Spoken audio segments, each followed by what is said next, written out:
किसी हल्के व्यक्ति को गलती से हल्के में मत लेना, क्योंकि वो आपके हल्के का पटवारी हो सकता है। नमस्कार दोस्तों, एक बार फिर से हमारे यूट्यूब चैनल एफआरके टिप्स पे आपका हार्दिक हार्दिक स्वागत है। दोस्तों, मध्य प्रदेश कर्मचारी चयन बोर्ड भोपाल द्वारा पटवारी भर्ती आयोजित की जा रही है, जिसके अंतर्गत 6,755 पद जारी कर दिए गए हैं। जिसके अंतर्गत आप भी अगर आवेदन करना चाहते हैं तो आप सभी के लिए एक सुनहरा अवसर मध्य प्रदेश सरकार द्वारा प्रदान किया जा रहा है। इस भर्ती का आयोजन राज्य स्तर पर किया जा रहा है, जिसके अंतर्गत मध्य प्रदेश के सभी श्रेणी के छात्र ऑनलाइन के माध्यम से आवेदन कर पाएंगे। जिसके आवेदन की प्रक्रिया 5 जनवरी 2023 से प्रारंभ होने वाली है, जिसकी अंतिम तिथि 19 जनवरी 2023 होगी।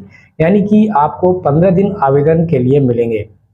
आवेदन में किसी प्रकार की त्रुटि होने पर आप इसे 24 जनवरी 2023 तक संशोधन करवा सकेंगे। दोस्तों, आवेदन तो 5 जनवरी से भरे जाएंगे, लेकिन अगर आप भी भर्ती में आवेदन करना चाहते हैं तो किसी भी प्रकार की असुविधा से बचने के लिए बेहतर है कि आप अपनी पीवी की प्रोफाइल और अपने मध्य प्रदेश का जीवित रोजगार पंजीयन पहले से करा लें। इसकी प्रोसेस आप हमारे वीडियो को देखकर कर सकते हैं, जिसकी लिंक मैंने वीडियो के डिस्क्रिप्शन में दे दी है, जहां से आप इसे आसानी से एक्सेस कर सकते हैं। दोस्तों, इस भर्ती के लिए अनारक्षित आवेदकों से 500 रुपये, मध्य प्रदेश के मूल निवासी के SC, ST एंड OBC के जो कैंडिडेट हैं उन्हें 250 रुपये आवेदन शुल्क देना होगा। इसके अलावा अगर आप कियोस्क के माध्यम से आवेदन करना चाहते हैं तो आपको 60 रुपये अतिरिक्त चार्ज, साथ ही अगर आप सिटीजन लॉगिन या यूजर के माध्यम से आप आवेदन करना चाहते हैं तो आपको 20 रुपये अतिरिक्त पोर्टल चार्ज देना होगा। जैसा कि हमने दोस्तों बताया कि इस भर्ती परीक्षा के आवेदन के फॉर्म भरने की जो स्टार्टिंग डेट है 5 जनवरी 2023 है और ये 19 जनवरी 2023 तक भरे जाएंगे। इस पे आप करेक्शन 24 जनवरी 2023 तक करा सकेंगे। इसके एग्ज़ाम कई सेंटर पर, मध्य प्रदेश के कई सेंटर पर 15 जनवरी 2023 से प्रारंभ होंगे, जो कि 2 पाली में होंगे।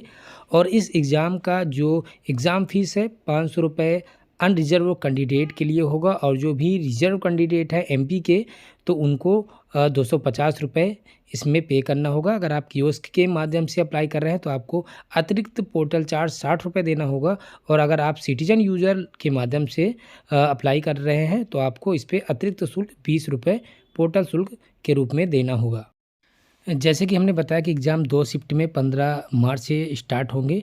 मॉर्निंग शिफ्ट वालों को 7 बजे, और जो दोपहर का शिफ्ट होगा 12:30 बजे आपको रिपोर्टिंग करना होगा, ताकि एग्ज़ाम से पहले आपका वेरिफिकेशन किया जा सके।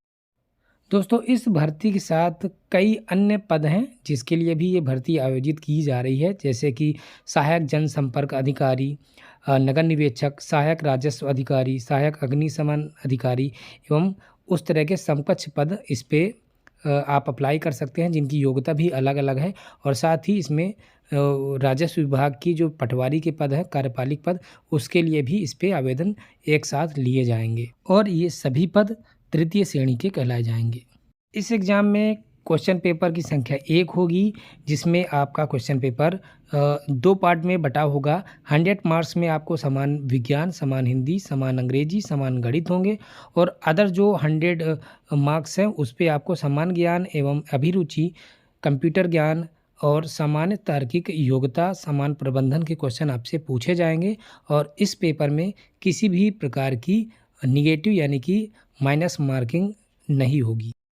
इस भर्ती में जो आवेदक की आयु सीमा होगी 1 जनवरी 2023 से कैलकुलेट की जाएगी, यानी उस तिथि में जो अनारक्षित वर्ग के अभ्यर्थी हैं उनकी आयु सीमा 18 से 40 के बीच की होनी चाहिए। साथ ही अनुसूचित जाति, जनजाति, अन्य पिछड़ा वर्ग, शासकीय के जो निगम, मंडल, स्वशासी या संविदा जो कर्मचारी हैं उनके लिए 18 से 45 वर्ष की आयु सीमा निर्धारित है, यानी कि ऐसे लोगों को 5 वर्ष की अधिकतम छूट है उनकी एज लिमिट में।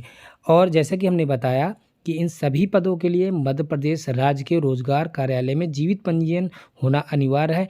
अब लोग पूछेंगे कि क्या मैं MP से बाहर का हूँ, MP का निवासी नहीं हूँ, तो क्या इस पे आवेदन कर सकता हूँ? तो दोस्तों, इस पे अगर आप आवेदन करना चाहेंगे तो जब रोज़गार पंजीयन करेंगे तो आपको रोज़गार पंजीयन समग्र ID के द्वारा किया जाएगा, जो कि सिर्फ मध्य प्रदेश के निवासी का ही बना होता है। तो आप पहले ही जीवित रोज़गार पंजीयन में एक बार ट्राई कर लें। अगर आप रोज़गार पंजीयन कर पाते हैं तो ही आप इस भर्ती में आवेदन कर पाएंगे। यहाँ पर अभ्यर्थियों के लिए एक और अच्छी सूचना है कि राज्य शासन की सेवाओं में सीधी भर्ती से भरे जाने वाले पद पर जो कोविड-19 के कारण 3 वर्ष से भर्ती परीक्षा आयोजित नहीं हो पाई है, ऐसी कंडीशन में राज्य शासन द्वारा दिसंबर 2023 तक अभ्यर्थियों की अधिकतम आयु सीमा में 3 वर्ष की अतिरिक्त आयु की छूट प्रदान की है।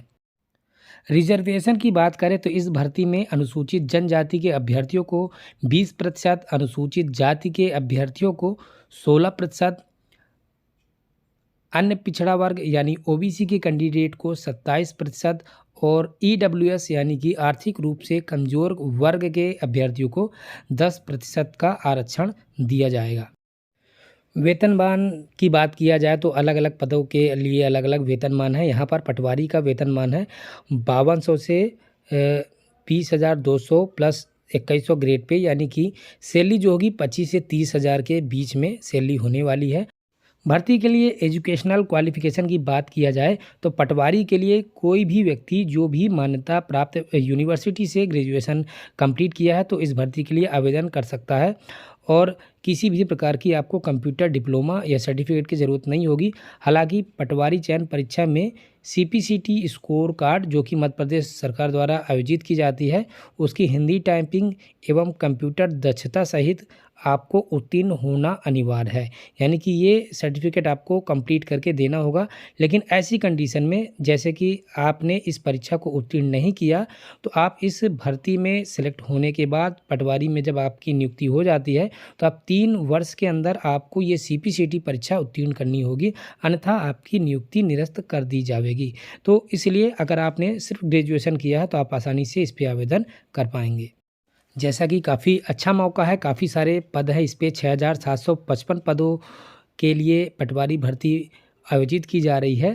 तो इस पर अगर हम देख रहे हैं कि अनारक्षित के लिए जो टोटल सीट है वो 2,102 सीट है। हालांकि ये नील एक्स सैनिक और संविदा के लिए मिलाकर जो भी अनरिजर्व कैटेगरी के लिए जो कैंडिडेट की पदों की संख्या है वो इतनी है। ठीक इसी प्रकार ईडब्ल्यूएस के कैंडिडेट के लिए टोटल 566 पद है और अनुसूचित जाति के लिए 862, अनुसूचित जनजाति के लिए 1722 और ओबीसी यानी अन्य पिछड़ा वर्ग के लिए 1503 पटवारी के पद इस भर्ती में परीक्षा द्वारा भरे जाएंगे, यानी कि कुल टोटल 6,755 पटवारी पदों के लिए ये भर्ती परीक्षा आयोजित की जा रही है। इसका पिछला एक नोटिफिकेशन आया था जिसमें काफ़ी कम पद थे, बाद में इसको संशोधित करके बढ़ाया गया है। साथ ही इसमें सहायक संपरीक्षक, सहायक जन संपर्क अधिकारी और शिक्षक, सामाजिक कार्यकर्ता, परामर्शदाता, कई सारे पद हैं जिनकी क्वालिफिकेशन अलग अलग है। किसी में समाज शास्त्र मांगा गया है, जनसंपर्क अधिकारी में आपको पत्रकारिता का डिग्री या डिप्लोमा मांगा गया है। तो आप इस पे देख सकते हैं। इस तरह से आप जो भी भर्ती के लिए आप देखेंगे उसका वेतनमान, उसकी एजुकेशनल क्वालिफिकेशन क्या क्या मांगी गई है। इस नोटिफिकेशन को देख के आपकी जो भी योग्यता है आप अपने योग्यता अनुसार कई सारे पदों में एक साथ एक आवेदन के माध्यम से आप यहाँ पर अप्लाई कर सकेंगे। ये नोटिफिकेशन का पीडीएफ मैं आपको वीडियो के डिस्क्रिप्शन में दे दूँगा, इसकी लिंक दे दूँगा। यहाँ से आप डाउनलोड करके आसानी से पूरा नोटिफिकेशन पढ़ सकेंगे आवेदन करने से पहले, ताकि आपको आवेदन करते समय किसी भी प्रकार की समस्या ना हो। एक चीज़ आपको अभी से करनी है कि सबसे पहले आपको अपनी पीबी की प्रोफाइल बनवा लेनी है। अगर आपके आधार में मोबाइल नंबर लिंक नहीं है या किसी प्रकार की मार्कशीट से स्पेलिंग में मिसमैच है तो आपको करेक्ट करवा के पीबी की प्रोफाइल को कंप्लीट करवा लेना है। यहाँ पर आप अपने डिस्ट्रिक्ट वाइज पटवारी की भर्ती भी देख सकते हैं, जैसे कि शिवपुर में 41 पद है, मुरैना में 16 पद, ग्वालियर में 1 पद, शिवपुरी में 31 पद, गुना में 96। तो इस तरह से आप अपने ज़िले का भी स्क्रॉल करके अपने ज़िले की वैकेंसी को देख सकते हैं और उसे अप्लाई कर सकते हैं। परीक्षा केंद्र की बात करें तो यहाँ पर 13 परीक्षा केंद्र दिए हैं: भोपाल, इंदौर, जबलपुर, ग्वालियर, उज्जैन, नीमच, रतलाम, मंदसौर, सागर, सतना, खंडवा, सीधी, रीवा। जब आप आवेदन कर रहे होंगे तो आपको 4 एग्ज़ाम सेंटर चूज़ करने होंगे, 4 शहरों के नाम आपको फिल करना होगा। हालांकि व्यापम उन्हें कभी भी बदल सकता है अपनी आवश्यकता अनुसार, तो इसलिए ज़रूरी नहीं है कि आपको वो सेंटर ही अलॉट हो जाए। दोस्तों आशा करता हूँ वीडियो आपको पसंद आया होगा। वीडियो को लाइक, चैनल को सब्सक्राइब और अपने दोस्तों के बीच शेयर करना मत भूलें। मैं फिर मिलता हूँ किसी नए टॉपिक के साथ। आपका दिन शुभ रहे। धन्यवाद।